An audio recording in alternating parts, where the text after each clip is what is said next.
We spent 3.5 years in displaced person camps. Our life was totally different and separate from that of the rest of the population. We didn't mingle much except on business, but not as far as culture or even outlook on life. Everything was different. We were living our own life. It was just like a little bit like a different country, almost. The reasons for it were quite complex, but besides this, we were never accepted and we didn't really care to be by the people. They always felt foreign. I didn't have a country really. I mean, this isn't something that you can really put in words or in precise, give you a precise answer.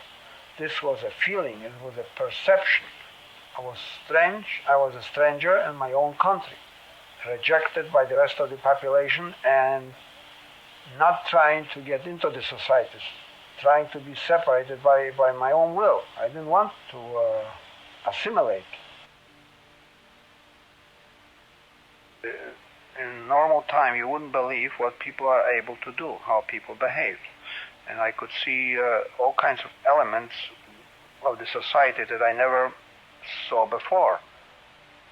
In a situation like we were, where there was no police, no law, everybody was for himself, the deepest, the worst, the most primitive instincts in people would come to the surface. And people were behaving in a way that you would never believe that they were able to, they could.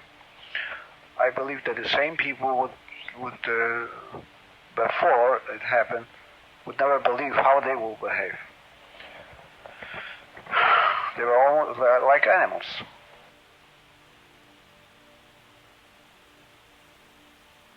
You get brainwashed. You're born, raised, and live like this, so you get brainwashed. You don't know any better, and there is nothing to contradict those statements. So you end up believing it. You just take it for normal.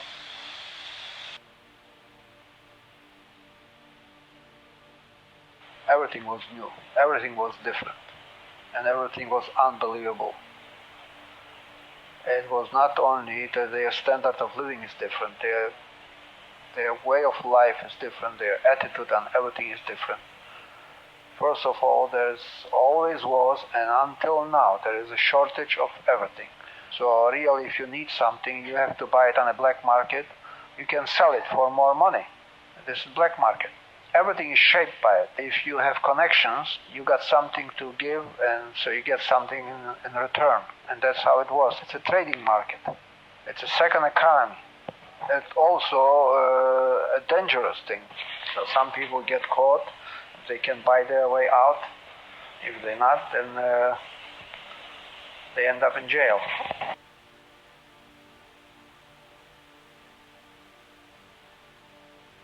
For some reason, I was just like a spectator. At this time, I became conscious of it, that how come I'm not afraid like everybody else? I was looking at all this like a spectator. It would be a stage, then I still can't understand. It's nature, what is it? I don't know. It's nothing to do with being a hero or anything like this, So these were all kinds of emotions that came to the surface, that you can see what's happening when the world becomes upside down, and things reveal themselves that nobody knew they exist, as far as human behavior or attitudes. It's a study in psychology, in psychiatry, or whatever. Under stress, what's happening under stress to people, how people behave. I don't remember exactly the circumstances, but I was in this category. I was supposed to go over there, and I didn't. I was afraid. And one day, they came to me. And they came through one door, and I went through the other door, and I had to go. I had to leave.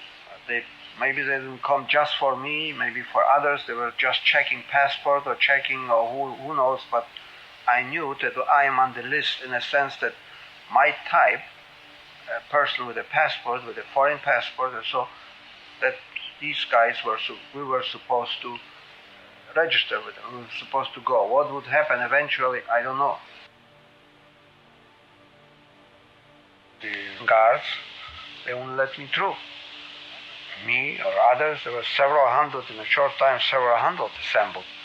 And the soldier pointed it down and said, in the name of the Republic, I'm going to shoot. This was the order, He had order. So we were standing there in no man's land. We didn't want to go back. We couldn't go there. And more people coming in.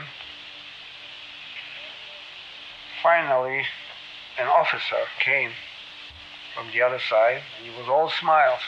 He said, let's go. That's how it is. You never know why they let us, why they won't let us, why this, why that.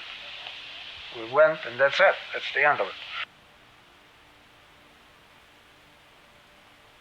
I had my share of problems with the management because I didn't want to participate, to play ball with them. I was afraid. I had a glimpse already. I knew that many people disappear. I don't want this. I don't need the money. I didn't want it.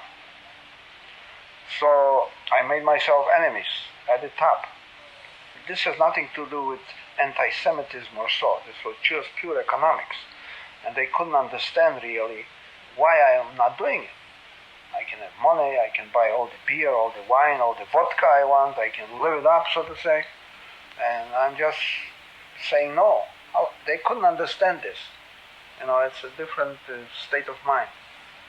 So I had problems. He wanted to know how it is on the other side. And I was afraid to tell him. I didn't know whether he wants to know because he wants to know or because maybe he wants to find out if I'm a counter-revolutionary or a spy or who knows. I didn't know. I was afraid. I wasn't telling much. Because I'm sure he participated in all kinds of schemes too, like everybody else. I had a certain privilege in a sense that I could say, well, I don't know, I don't understand anything. That's all. I don't understand. I'm a straight guy. So I could really play dumb where others couldn't. I was a foreigner. I could play dumb if I wanted to, you see. I went all the way to the test. Anyway, I was transferred to a different plant. It was the same thing. Housing is a big problem. Till today, most of the people live very, very crowded. Many people, to supplement their income, would rent a corner to a stranger. They will put a bed and they will rent it to you. So you have a place where to sleep. So I was renting a corner like this too. Well, it was crowded, but you get used to everything. And if everybody else is crowded, so you don't feel it. It didn't really matter that much. Everything was temporary anyway. That's the way I felt. I was marking time, so to say, until the war ends.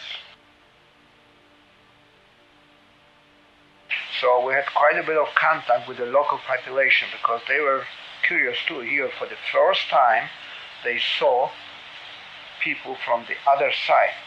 We were refugees and we were strangers. We were coming from the moon. We were different. And they wanted to express empathy with us.